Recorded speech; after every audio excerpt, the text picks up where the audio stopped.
But the beginning place is very intentionally calling on love and trying to bring love to the conditioning, the place that's difficult. I think of Rilke's line about the dragons within us, and all they're really wanting is our love. And it's true. It's really true. There's this radical freedom that happens when we unconditionally bring that loving energy to whatever's appearing in us. So this is that third attitude. And it starts with accepting that something's there, and then regarding with tenderness, and then a much more full unconditional loving. And we can put our hand on our heart. I sometimes use the phrase, "It's okay, sweetheart," or just "it's okay." But it requires a kind of intentionality, because we're reversing a core element of the egoic trance, which is the ego does not like itself. The ego does not like its own conditioning. That doesn't mean the ego doesn't get caught in sometimes feeling greatly superior to everybody else, but it doesn't like its own conditioning. So we're going to explore this last piece in our closing meditation, but I want to bring up one other kind of domain before we do. Thus far, I've been talking about these three attitudes of relaxation or openness, the space of the sky, the light, the interest, and the friendliness in terms of inner. These same three attitudes are what creates the beauty and intimacy and connection with each other. If you can imagine being with another person and bringing that attitude of that space that really lets the other person be just as they are, and that light of interest, really interested, who are you, really? And then, of course, that friendliness. Those are the attitudes that give rise to what's sometimes described as bodhicitta, the awakened heart. So I wanted to share a bodhicitta story, and then we'll do a final meditation. Okay? All right. So this is written by Richard Seltzer, who's a surgeon and a writer. I stand by the bed where a young woman lies, her face post-operative, her mouth twisted in palsy, clownish. A tiny twig of the facial nerve, the one to the muscles of her mouth, has been severed.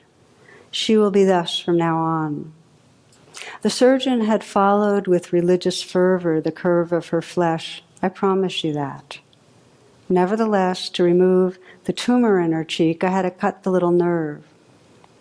Her young husband is in the room. He stands on the opposite side of the bed, and together they seem to dwell in the evening lamplight, isolated from me, private.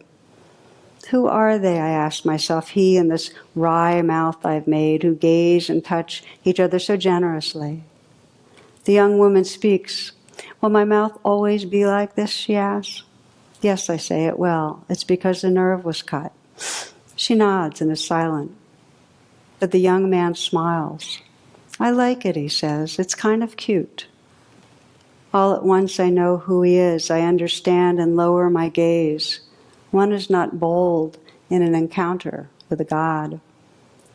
Unmindful, he bends to kiss her crooked mouth.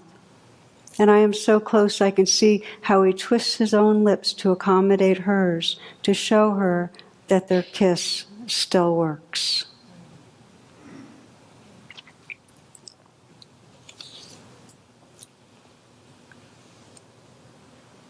It's bodhicitta.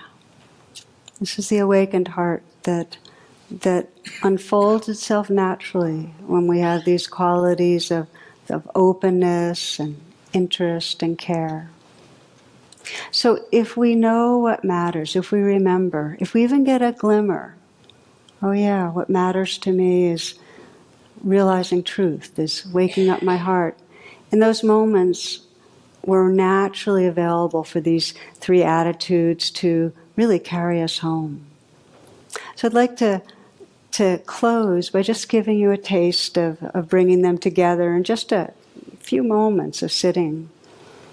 So if you will, just to adjust how you're sitting, to be comfortable, be at ease.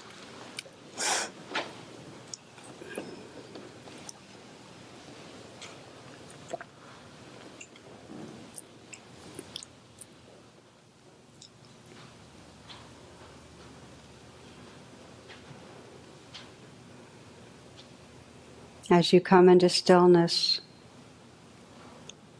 feel the aspiration that is most true for you right now, just for these next few moments. Your heart's prayer for presence or opening, deepening.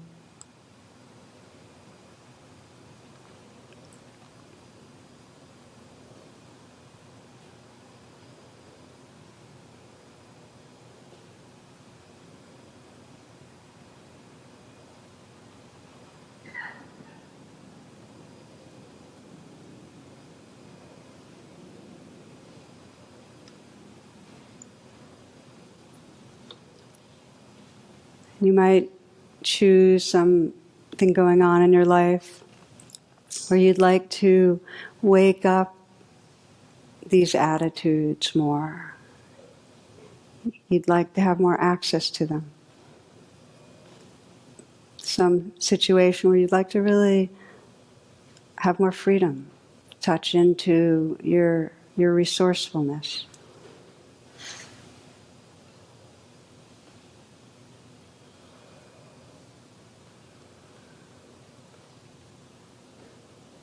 And it might be the situation you brought to mind earlier or something different.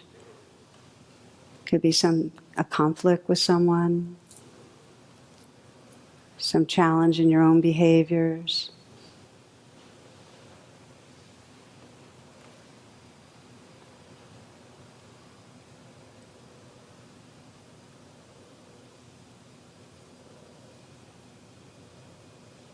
Letting that be in your awareness and sensing this first attitude, your intention to regard with a quality of openness, relaxation. And just sense, so what if I didn't frame this as a problem?